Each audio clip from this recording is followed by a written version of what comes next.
On Sunday evening, an earthquake with a magnitude of 5.2 hit Greece. The tremors occurred at 19:03 local time. A few minutes later, an earthquake with a magnitude of 4.3 hit the same area.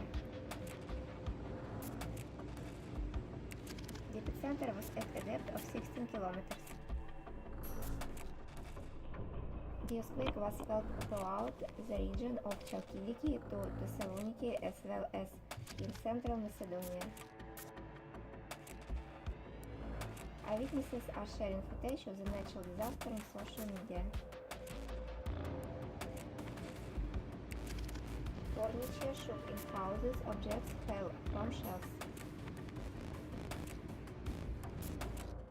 Some residents left their homes.